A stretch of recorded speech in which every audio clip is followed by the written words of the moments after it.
Now, I know for a fact that everybody hear voices simply because your thoughts are a voice alone. So if you don't hear voices, how do you even hear your own thoughts? Never mind, where do your thoughts even come from? I don't know if I'm the only one that's ever even thought about any of this. I also know that there is more than one voice speaking in our heads. Now, when I was younger, when I was a child, I always heard the adults make jokes about people who talk to themselves. Or, for example, my grandmother, if she heard you say something out loud, but not in response to anything that anyone said to you, she'll say, "You talking to yourself?" And if you say, you start laughing, and she'll say, "Well, you must be going crazy." Well, I feel like if you don't talk to yourself, you crazy. Because we are not bodies. We are spiritual beings that possess bodies. These bodies are simply for the purpose of us navigating throughout this natural realm. The way that this is all designed, a spiritual being is not supposed to be here operating without a body. This is how God set this all up. We were birthed into this realm, wrapped in flesh. But we are beings. It's something inside of the flesh. So we have spirit, we have soul. Now the soul makes up the mind, will, emotions. So there, the mind is a part of the soul. Now, I believe through my own research, based on just my own experience, my own diving, this is from my perspective, you got two voices inside that mind.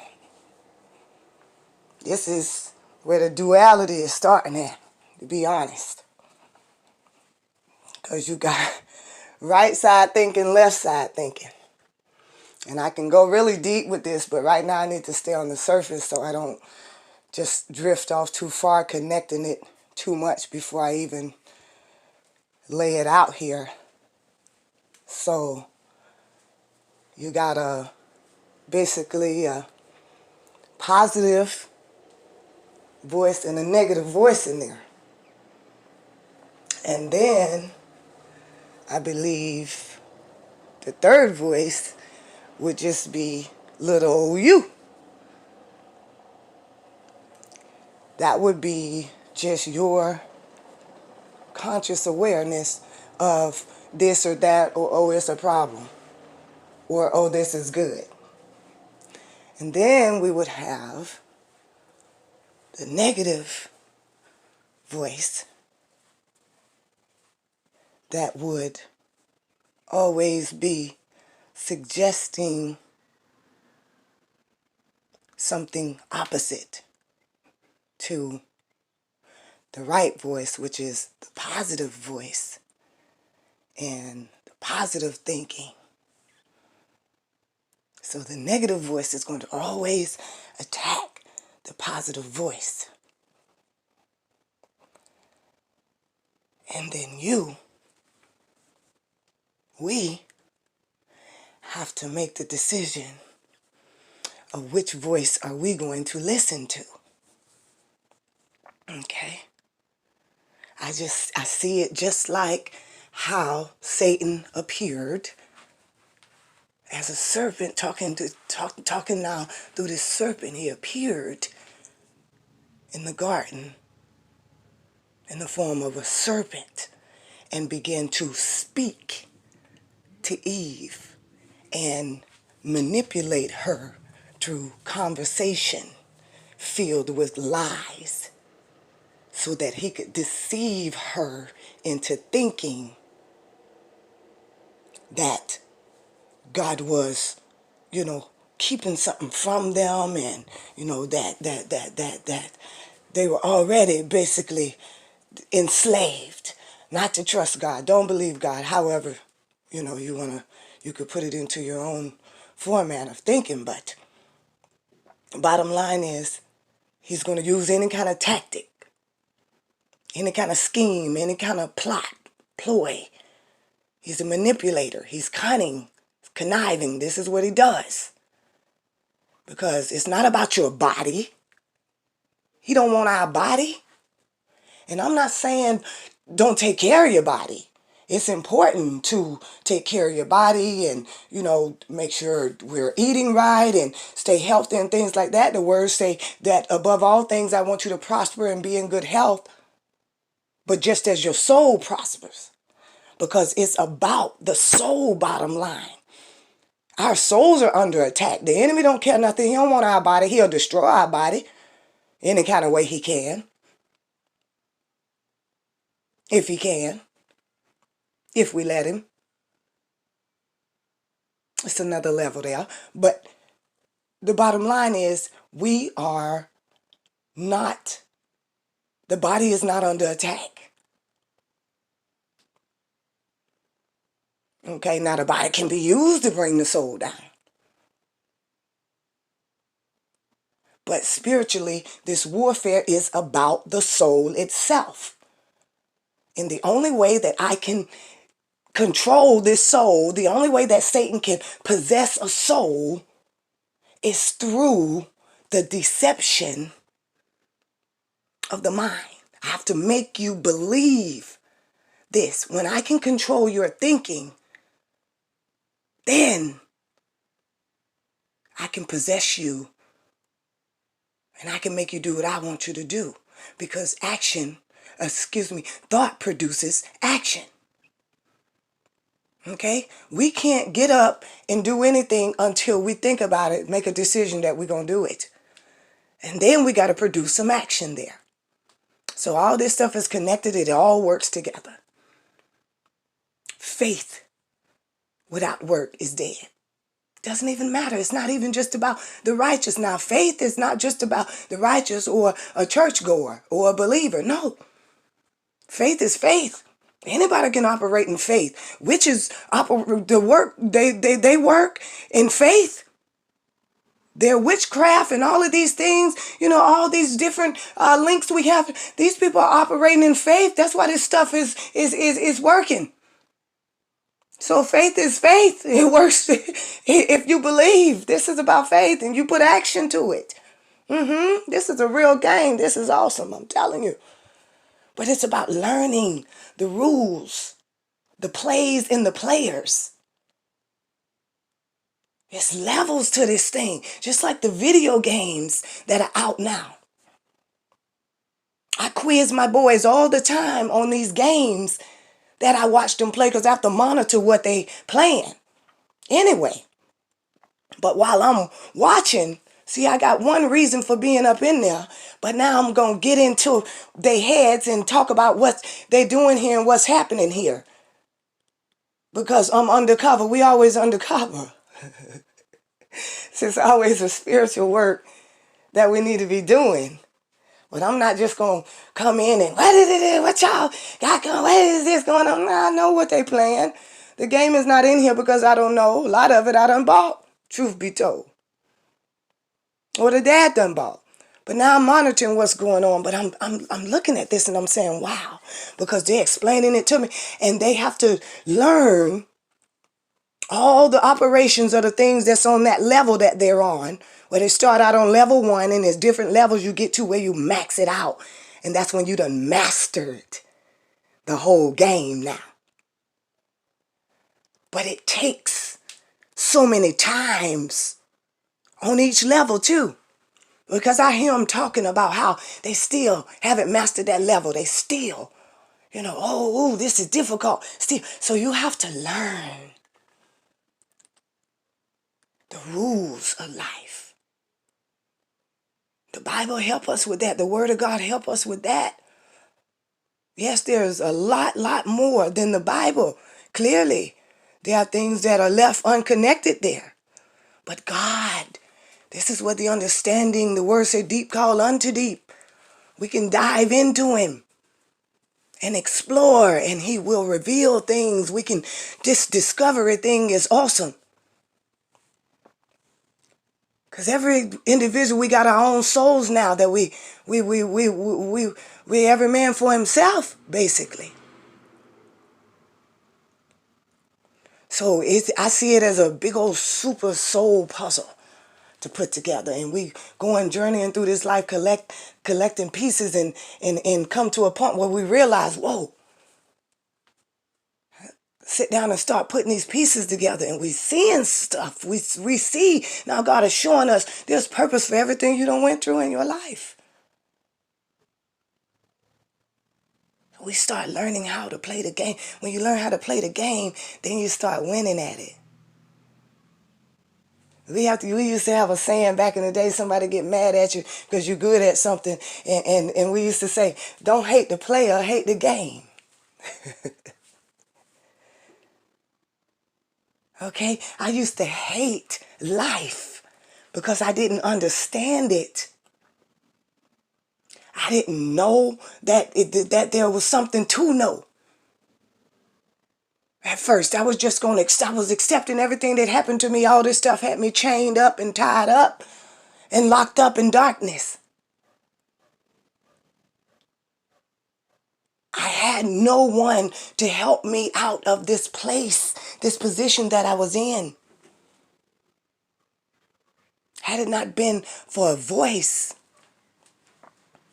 that I decided to start trusting, because at this point, I was aware of this voice. This voice had already saved me. The first time that I heard this voice, the first time literally that I recall hearing the voice, it was very brief, but I was 13 and I was near death. I was facing death due to alcohol consumption at 13. And I was hanging out with these kids. It was two girls I'd been connected with. I just moved to Orlando. And through the process of moving there and being connected with these two girls, I was 13, one was 15, the other was 16, but they were connected. See, I didn't really know these girls, but when you move to a place and you don't know anybody, the spirit of loneliness on you, you just hook up with people. They're your age, this and that, and but the things that they were doing at that age. So it was like the enemy makes sure that the players is set up just like God do. I'm seeing all this now, once from years later, though. I can't see any of this anytime sooner. But I drank and drank and drank, and drinking wasn't new to me, not even at 13. As I shared some of my testimony in Spiritual Warfare New Level, I have been exposed to so much already by the age of 13. There were Polaroid pictures of me with my dad's beer can when I was 2, 3 years old, turned up. My grandmother used to buy me 6 packs of the short can Pabst Blue Ribbon beer. I never forget it. When I was 5, 6 years old. And she would say, oh, this beer not going to hurt her. It's good for the worms and stuff like that. Now, this is things happening out of ignorance, obviously. Generational curses being formed. These spirits now lining up. The methods, the strategies, the devices that they're going to use to afflict my soul.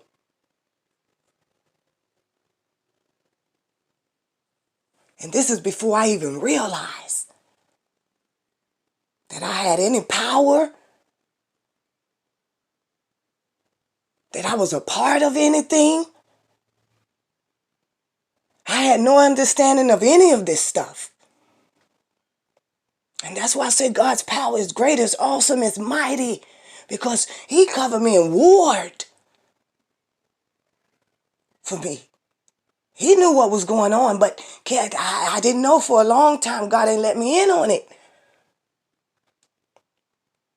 So all these other spirits were able to afflict my soul and torment me mentally and whisper all this stuff in my ear.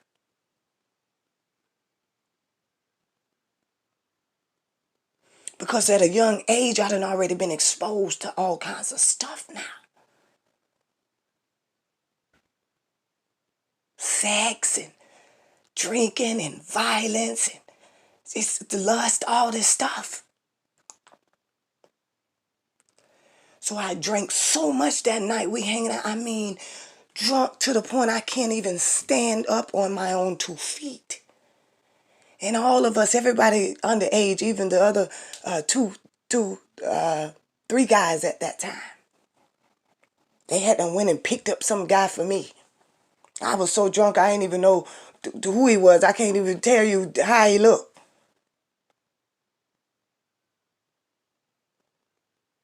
And now they done pulled over in a church parking lot. Go figure that. A church parking lot. I'll never forget that. Because I was laying there in the parking lot. They done pulled me out the car and done laid me there in the parking lot. And they standing around me now discussing what are they going to do with me. And the girls are saying, no, because I knew the girls through one of the girls, the mother knew my sister. I had moved to Orlando with my half-sister, my father's other daughter, and her husband. Because of so much things that was going on in my house, finally, that was the solution at the time. My mother agreed. And she was afraid because she know, well, we can't leave her here because we can't just not have her, take her home, not show up with her. And then the guys, she said, we could take her to the hospital. And the guy said, we can't do that. We underage, we're going to get in trouble. And that voice, I'm laying there. I can't even speak, but I hear this. And I'm thinking, oh my. Well, if they leave me here, it's a church parking lot. The members going to find me in the morning. They'll find me when they come to church. This was a Saturday. I'll never forget it. Wee hours of a Saturday morning. Probably about 12, 1 o'clock in the morning, something like that. I'll never forget this. And that voice said, get up. And I just rose up to my feet. Just like that. Like I wasn't even inebriated like that. And I just stood straight up and I say, I'm all right. Let's go. That's the first time I heard that voice. But I was so young, I don't even think, I don't even remember reflecting on it much or thinking about it much. And that was in 91, and then here again in 1992, age 14. I heard that voice. I was being stabbed.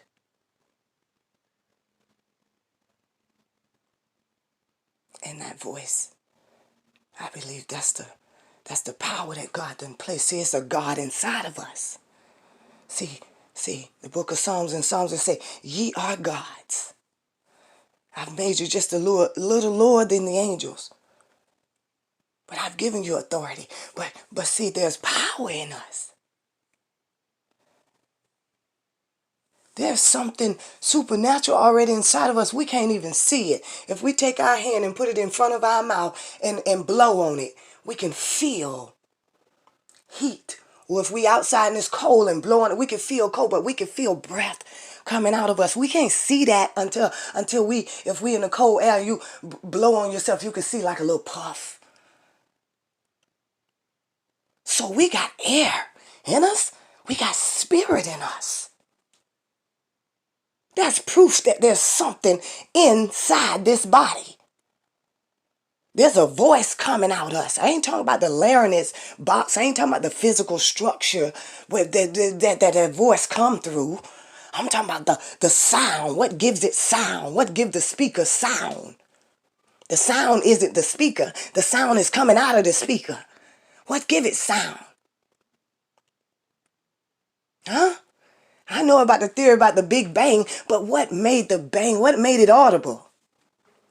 Because otherwise, how you know it was a bang? You got to be able to hear it. It got to have sound. Something. What gave it sound? Whew. I told y'all I'm a deep sea diver. Because it don't stop. This power is great. I'm Alpha and Omega.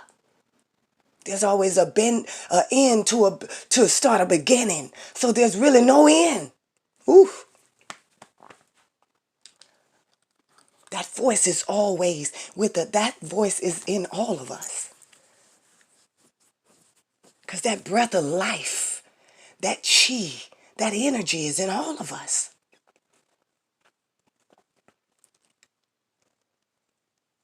Yeah, it's in all of us. Otherwise, I would not have known, because the enemy now, the strategy was to kill me, even though he had not been authorized that. It looked like I was going to be killed there. Because the more I continued to scream and fight, as that knife coming down, that butcher knife coming down now on my neck. I was stabbed in the back of my head, my neck, and my back a total of 20 times. And that knife coming down on me, and I'm screaming and hollering. And the voice spoke. Because I got to give you your next play. You don't even understand any of this. You don't even realize what's happening, what's going on. You know nothing. So now I got to give you your next play to come up against this attack of the enemy. And that's when the voice spoke. The God in me spoke.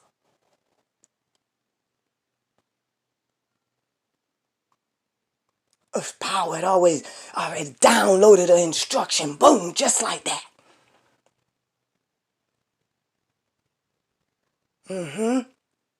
Yeah. Then I came on through life and I didn't trust the voice. Because now I'm still young and vulnerable and naive and not really grounded in any faith or anything like this. You're a child. You ain't grounded in no faith when you're a child. You don't even know what faith is. But see, it's a greater power already operating there and working. And grace and mercy riding along in the car with you now.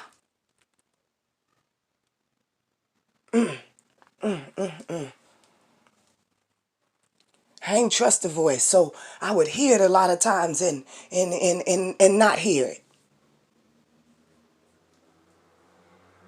That's what my grandma used to say when your parents, her and my mom would tell us something and we kind of just smirk it off or not really looking like we paying much attention. You say, oh, you hear that and don't hear it, huh? Because you know when somebody paying attention to what you're saying, when they really paying attention. When you sitting there physically and can view them, you could tell by body language and behavior. So by then I was so focused on all the tragedy. I don't even think it was a month after getting out the hospital I met my ex-husband. I'm 14, he 18. Now when I'm able to look back on all of this here, the voice was trying to get me to keep it moving when I met him. But I had another voice in my ear, and not just internal, but an external voice. My god sister was telling me, you better go on and talk to him. He got his own car. And, oh, I know who that is. He live in the neighborhood right across from my house. He got his own car and everything. Yeah, he used to go to such and such school and this and that. He was working at a grocery store called Save-A-Lot. There's a store associate in there. We walked down in there one day. Didn't even normally go to that store. We used to go out on walks all the time.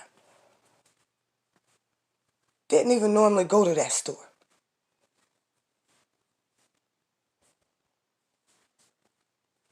Enemy got it all set up. But God said, that's okay. I don't care what happened. I'm going to use it for good. Wasn't even 6 months before that man was beating me. And here I am so vulnerable and so naive and all this stuff that done just happened to me. My sister boyfriend done did it. I ain't even put this together. You walking into the same trap she did. Now just because you needy and you looking for stuff. You done fall victim to the same kind of prey. But I mistook it for love. And he cared about me and wasn't nobody else focused. The rest of my family, we was torn apart. My brothers were scattered. It was a mess. So at the time, the enemy, he was using him, looked like he was the one, like he was the blessing. Like he was the prince in my life. And then it just only got worse. By the time I was 15, I done had my first baby. Held my first dead child in my arms.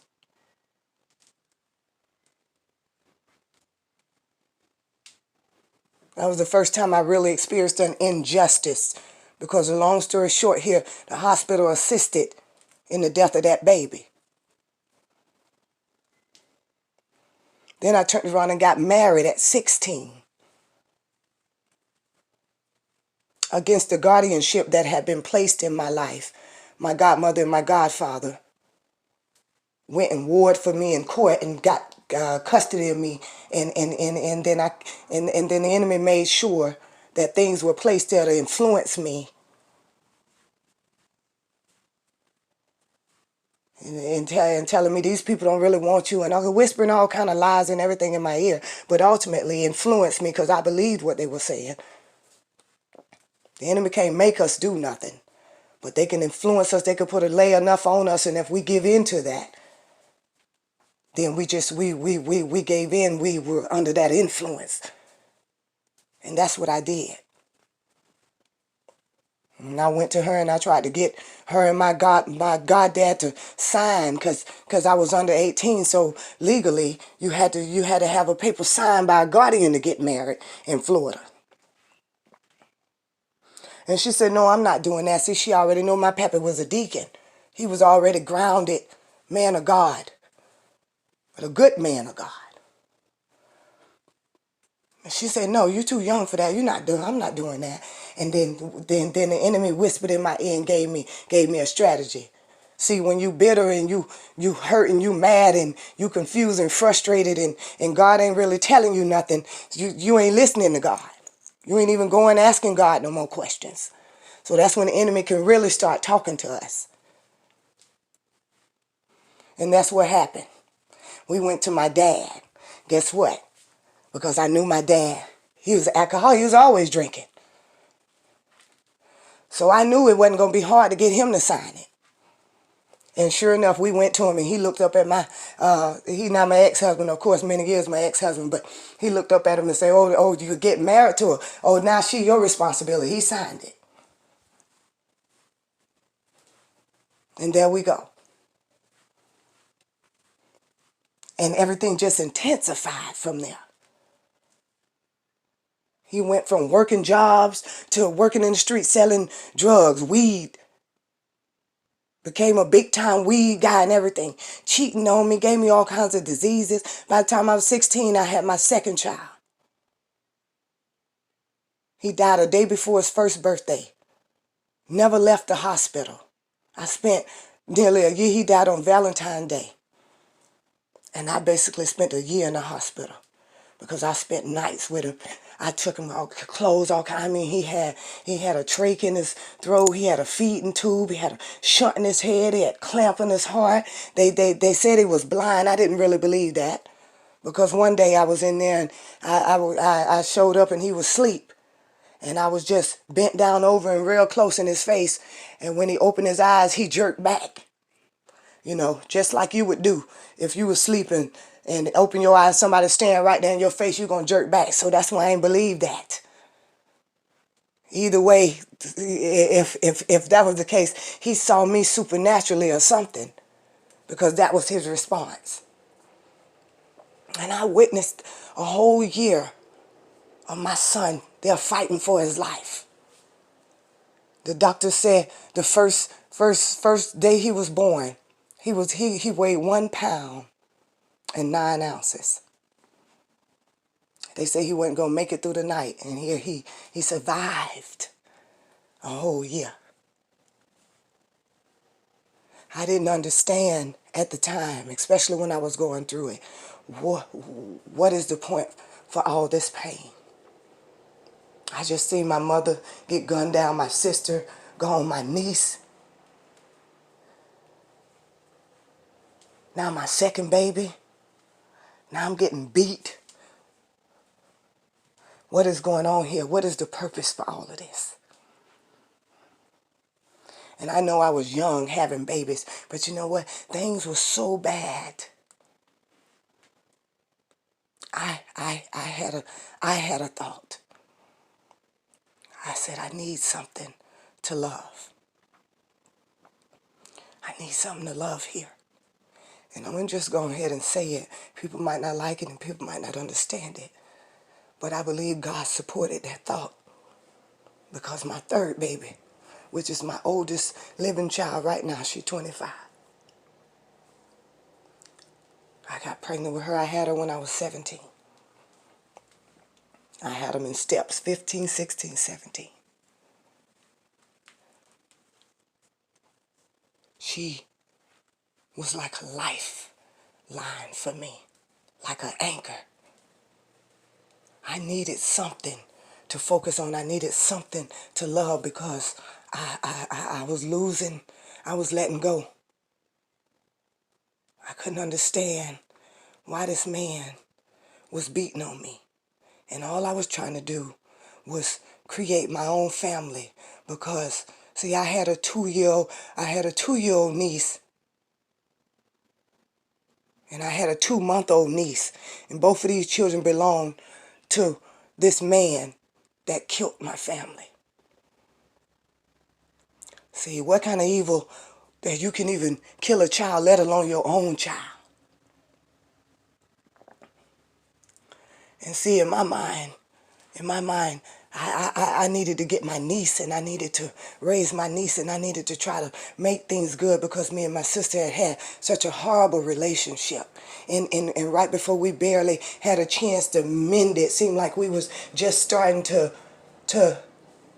be cordial with each other. And then boom, this devastation.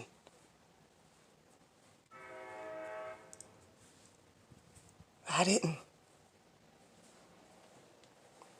didn't trust the good voice. I kept listening to the serpent, because I didn't believe that God loved me. Why would God let this stuff happen? I even had the serpent, Satan, telling me God done made you his personal joke. God laughing at you. You gonna believe him? You gonna trust him? You really think it's purpose for your life? I mean, really, because being as young as I was, Satan can tell me something like that, especially with all the stuff I had going on, and I listened to it.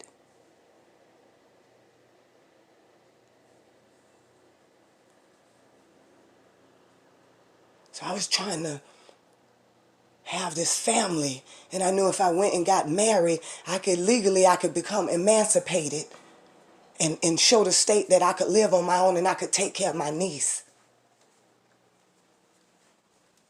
because otherwise they weren't going to give my niece to a young girl and an old lady, because my grandmother was still living, but she had health problems and everything. So she allowed her to go into the custody of someone she knew, a family, someone she once knew a long time ago that had surfaced up. And my grandmother thought it would be better to at least have her with someone that was connected with the family already than let her get lost in the system, which made sense. But I secretly had this plan going on in my head. I didn't tell anybody about it. But I was listening to the voice of the enemy when I was making my moves and my plays. And every time I was getting trapped and I still wasn't seeing why.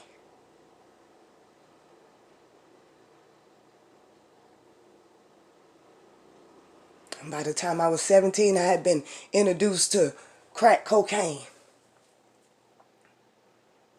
And the overpowering of this influence, it didn't happen overnight. Because see, everything was set up strategically. So there was a point in time in my life where I was just in hell, in darkness, in all the different experiences. Didn't mean that God wasn't there. God allowed this exposure because He said, I'm going to use it for something. I was far from any of that kind of understanding. But I would still have this inner strength. Whenever I thought that something was getting ready to take me out, almost 15 years I battled that addiction spirit. And there were times when I'm telling you, I was on my deathbed. That's how bad, how fierce this battle was. My nose would randomly just start dripping blood like water from a faucet. I'd done that much damage through the consumption of this drug.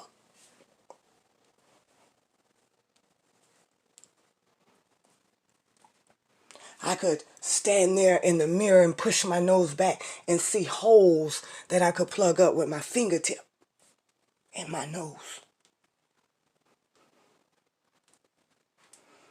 I go days with no food, alcohol, and drugs. There were times when I would go on binges and my body would shrivel up. I'd be so small I looked like just skin and bone.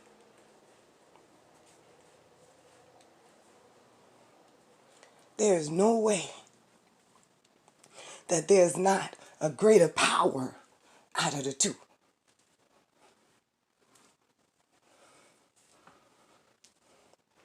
When I was in darkness, I had a big old chip on my shoulder about a lot of stuff, and I took it all out on God.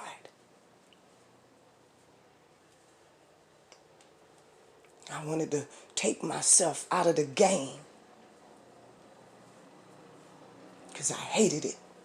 I didn't know how to play. Kept getting beat down. I was oppressed, in poverty, struggling. Had all this willpower. I worked, but it wasn't never enough. Now I'm dealing with an addiction. Now I've been exposed to all kinds of spirits. Now I've been listening to the serpent enemy, all these spirits on me. Now I'm dealing with pride because I'm doing stuff that I know ain't right, but I got it justified because I done been battered and hurt so much. I don't realize that it's other folk in the world struggling and suffering and going through stuff too. My grandmother used to always say, no matter what you're going through, it's somebody out there who going through worse, or they done been through worse. But it's just something about when you going through something, you can't even see nobody else pain. Yours hurting so bad. You in so much pain, you can't even see it. It's hard to have compassion about what somebody else going through when it's that bad for you. It's hard. And I got there, that's what I mean. That darkness was warring, just like God was warring. But God's power is greater because it did everything that it could. Everything. I turned into a liar. I was a thief. I was a whore. I did all kinds of stuff. I worked. But I stole from jobs I worked on. I had it all justified in my head. It was all justified. But you don't realize. See, when you're in darkness, when you're in darkness, you every way is right. Because you got to survive through it. You got to fight through it. So you start doing what's right in your own sight. Because now you got a voice helping to tell you it's all good. It's justified. It's acceptable. You got to do what you got to do. But I'm going to tell you, everybody got to reap what they sow. It don't even matter. Don't matter what the excuse is. It don't matter. Karma attached to everything. Every action have a reaction. It don't even matter. Even if you had a good intent, it don't matter. You got to look at the act. So we perishing even more for the lack of knowledge out of ignorance. But the facts still remain. Even if you don't know the law, just because you break it, just because you ain't know it was a law, that don't mean you still ain't got to adhere to it. You still ain't got to take the consequence or the suffering, whatever the punishment is. You think the police officer gonna pull you over for speeding just because you tell him you ain't see the sign? You think that's just gonna make you exempt from the ticket? No. Just because you didn't know the law for a certain area? No. Because it's a responsibility for every individual to walk in an upright manner. It's simple. It's simple. You could take all them commandments, everything, and put it into one thing. Treat others how you want to be treated. So I was running around doing all this stuff. I had it justified, but I couldn't do these things had these spirits not already attached themselves to me. And I've been exposed to all kind of stuff at a very early age. As much as I love my mother, I have to be honest, I learned the first person I saw steal anything was my mother. Out of the store was my mother, my grandmother.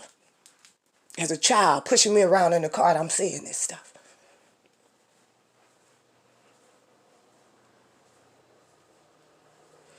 Talking about exposure, talking about devices. Talking about how we want to justify our acts and our behavior just because of something that hurt us or something that happened to us. No, at some point we're going to have to break this cycle. We're going to have to change this kind of thinking. Right back to the mind, renewing the mind, renewing the mind. But we in battle. It's an internal battle. And it's all in the mind. Because we can't differentiate what voices is what. Now we got all these pressures going on in life. We're giving in to the wrong voice. The word says, my people will know my voice, and another they won't follow. That's why the Bible, the New Testament, is talking so much about the spirit of discernment. God is a spirit. He's going to speak to our spirit. So we got to keep our spirits cleansed from all the foolishness and the garb and the junk. We got to keep it filtered. Protect our ear gates and our eye gates, even our mouth, what we communing about.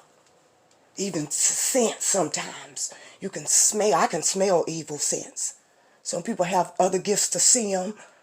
I can see disembodied figures. Some people can see them embodied. I can't see them like that. But I can smell putrid smells, real horrible, nasty smells. It do something to your spirit. It'll aggravate your spirit. That's another way into the spirit gate. We got to stay guarded against this stuff because this is real. It's levels to warfare. At the end of the day, it's all about warfare. Our souls are under attack. That's just the bottom line.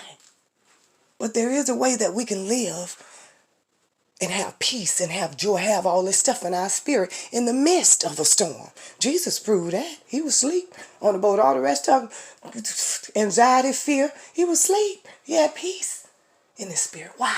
Fully empowered. Fully empowered. So I stayed in darkness, listening to the wrong voice. Why? Because the story of my life. Because the enemy gonna attack you where you weak at. He don't care about you young. He ain't wait for me to get older and start planting those seeds of deception. He was doing it right there from a young age, making it real difficult for me to see God, let alone trust God.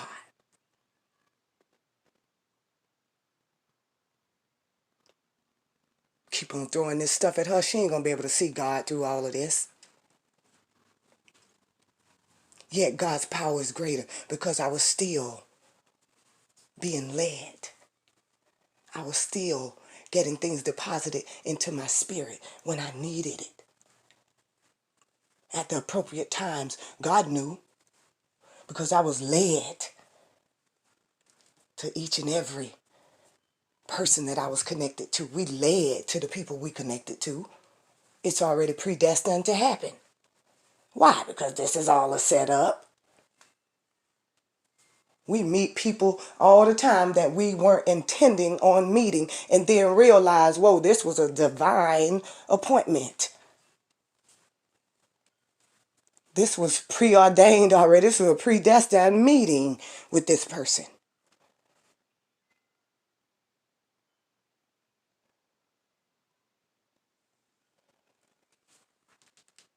And then I just got to a point in my life after just being in that darkness and just the partying and just the running and trying to hide spiritually and trying to make this go away through all these other devices. It was not working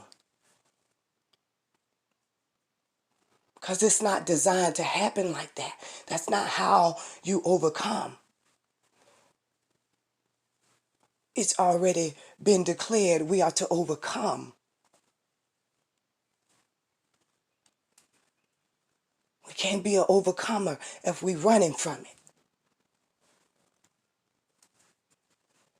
When I started getting the revelation and making the connection and looking back on my life and seeing how it was always a giant in the land somewhere in my life, a bully, always in school. I remember the little boy when I was in first grade, he used to ride my bus, but his stop was the last stop. But by the time I got on the bus, all the front seats was already full. So I was forced to sit in the back. And this little boy would just come and literally, physically violate me, would fondle me, touch all over my private parts and everything. And I felt so helpless and hopeless because I was like, why is this happening? It was another injustice taking place and I had no help. I had no voice. Because spiritually, I had already been muzzled. I had so much going on in my home that pained me. I felt ostracized by my siblings. So there was all different levels of persecution taking place here. And then one day, finally, I had to cry out about it because it didn't even matter even when we got in school, if I had a pass to go and do something or the teacher sent me to do something, and if this guy just so happened to be out and see me, he would pin me against a wall. He would chase me until he caught me and pin me up against a wall and put his hands all in my pants and underwear and stuff. And it just, oh my gosh, it broke my spirit. At such a young age, look at the powers operating here. Look at this darkness at a young age. Don't care about your child. You got to keep your child covered. They don't care about your child because it's a child. Care about that soul that's in that body.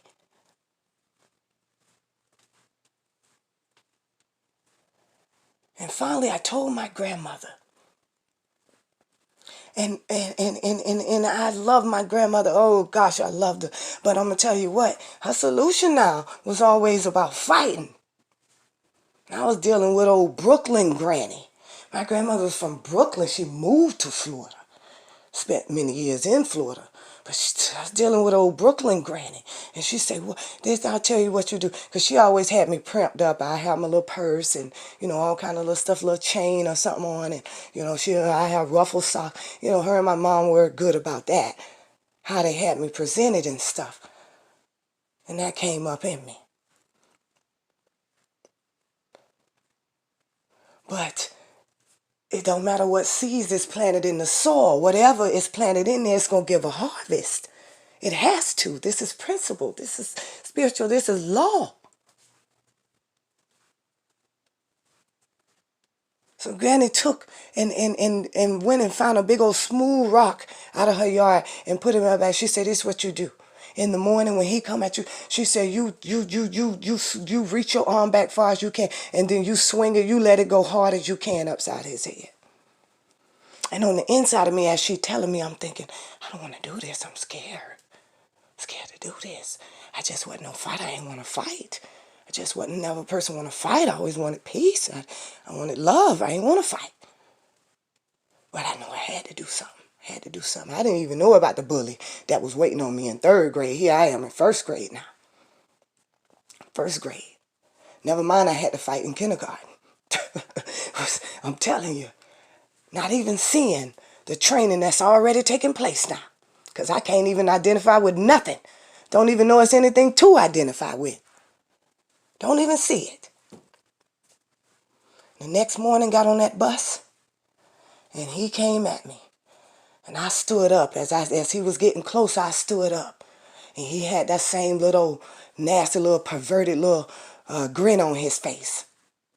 And I reached my arm back, and he reached in to grab a hold of me, and I swung my arm, but I ain't swing hard enough.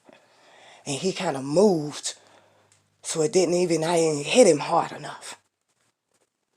But finally, my sister hadn't found out about it because my mom and my grandma were talking about it, and my sister found out about it. And see, there were times when my siblings, they did that stuff that still showed me that they loved me. See, I didn't figure out until much later on that they loved me, but a lot of the things they were displaying to me, it was because of feelings that were harbored inside of them and spirits that was on them. See, this is a cycle. It goes on with everybody. And see, that's why we're not wrestling with the flesh and blood. It's spirits battling back and forth, But she was in a different school, and her school was walking distance. They was in junior high. And she said, me and my friend, she said, I'm going to walk to school. I'm going to go late. She said, I told her what bus stop he was at. She said, I'm going to meet him at the bus stop. By the time I got home that day, all I know is that morning when I got on the bus, he couldn't even look me in my eye. By the time I got home that day, she said, did that boy mess with you? I said, no. She said, that's because I went up there with my friend and I told him that he was going to have to deal with me if he bothered you again. And that made me feel good. It was little times like that when I felt loved by my siblings. But I tell you what, you have to wrestle in the dark for not just a long time. Sometimes you're just wrestling with so much, that it takes you a minute to get loose. But you always got a voice that's pumping you and cheering you on. And we got to hold on to that voice, because that's the voice that's going to ignite the power. That's the voice that's going to throw us the lifeline. That's the voice that's going to pull us out. When we just hold on to it and follow that voice. And it's just so many more stories that I can share and examples I can give out of my own life. How when I obeyed the voice and how when I didn't obey the voice. And we think it's not that simple. It just seemed like is it really that simple? Simple is really complex when you got to put something into a practice.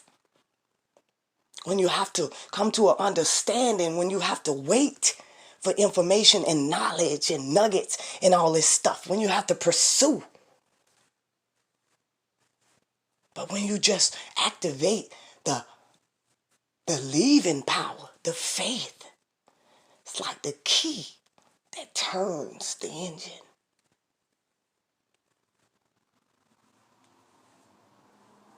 Gives power. And then your work. Yeah. Make sure you buckled up. Make sure all your mirrors set. Make sure your seat adjusted. Make sure you're knowledgeable. You're paying attention to the signs. You listening. You got that navigation system on. You had to listen to that thing. You got to be focused. Because you got a mission. You got a destination. You got a trip. You're on a journey. And sometimes there's stops that it's already a part of the itinerary. We're supposed to make these along the way. Sometimes we got those unexpected ones. And still they work out for a purpose, for a good. And sometimes we could just get caught up reveling. But either way, every lesson is followed with a blessing. And I'm talking about spiritually. I ain't blessing people. You're blessing. They think material, money, all this stuff spiritually. Because we hear spiritual beings having earthly encounters. Revolution. Edification of our souls. The developing, the growing of our souls. Spiritual promotion don't come without lessons and tests. You got to go through something to get to something.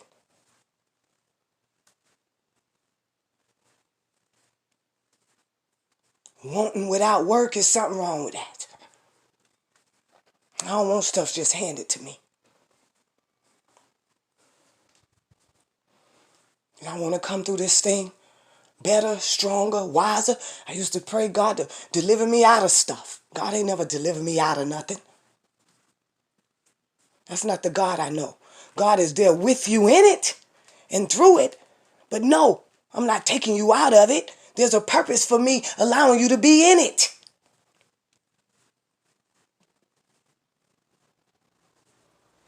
Trust that voice. Listen to that voice. Let it lead you and follow you.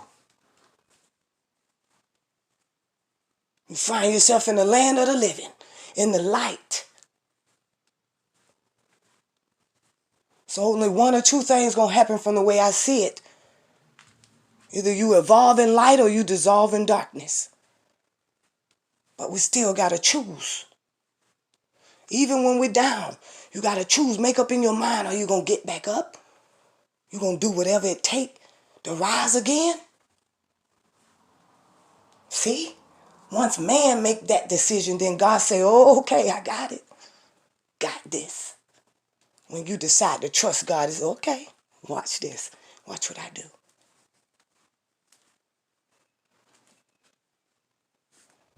A lot of the lessons that I had. So hard. A lot of lessons that we have in life. You'll look back on your own life and find you had a lot more hard ones. But them hard ones was really worth it. You can see the transformation through the processes you went through. How they made you better. How they changed your mind from this way of thinking. How it broke this curse off your life. Tore down this stronghold. Empowered you. Gave you boldness. Made you more confident. Whatever it is, it's always something working for a greater good. If this is the path you're on, if this is what you want.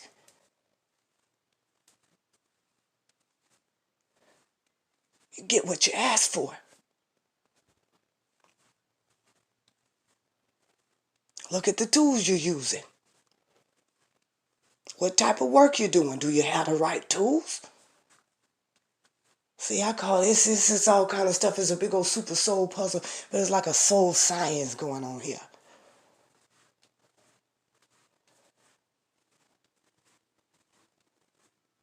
Once you figure out how all this stuff works, and then how it works together, whew, that's when a real benefit will start taking place. So these voices supposed to be in our head, but we supposed to know which one is which, and which one to follow, and what to do with the rest. Because we got on spiritual armor. Ephesians 6 and 12 tell us to put on the spiritual armor. Don't take it off. All this armor, keep the body covered. Spiritually. So then guess what? This is new level warfare. So now the word is going to serve as earplugs. These earbuds we buy and spending all this money on these earbuds and Apple Pods and all this stuff or whatever. Now the word, let's use it as earplugs.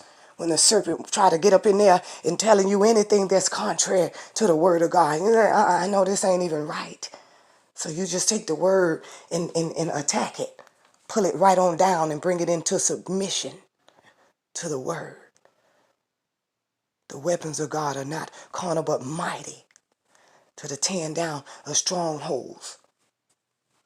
And the pulling down of anything, any high thing that want to exalt itself up against the word of God and bringing it into submission to Christ. Come on now.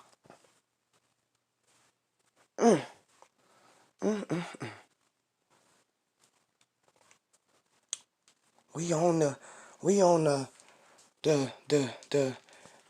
path of enlightenment here for the spirit.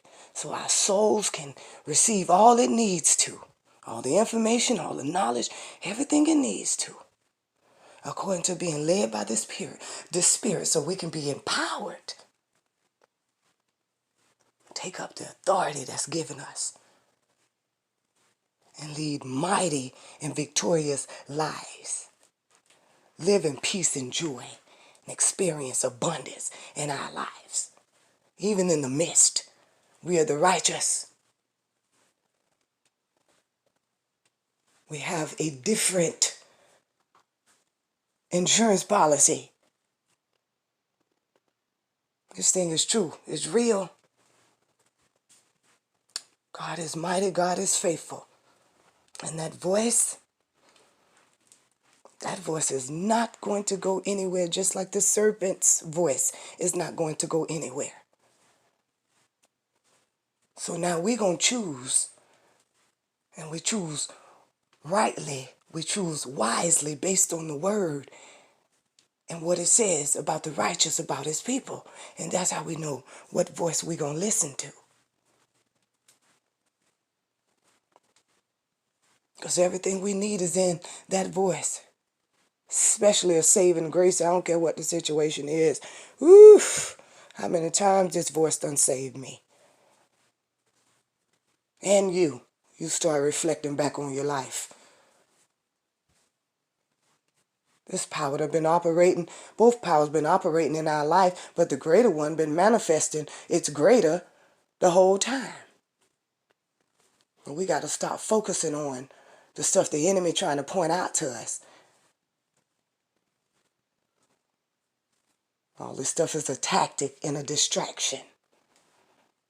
And all these other spirits start shouting so loud in the ear, and we going in all different kinds of directions because we done fail now. Pray.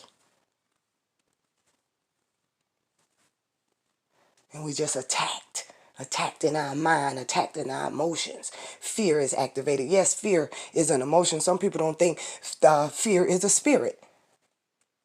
It's an emotion, but the spirit of fear has to activate that emotion in us. Otherwise, why would God say, I don't give you the spirit of fear, but power, love, and a sound mind? So spirits activate all of these emotions.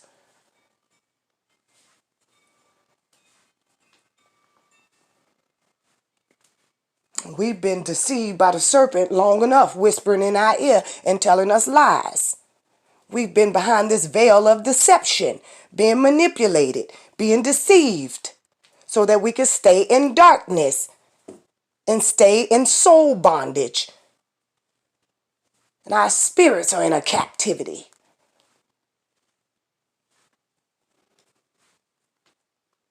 We can't go forth and be mighty when we all tied up, when we weak, we all beat down, pent down.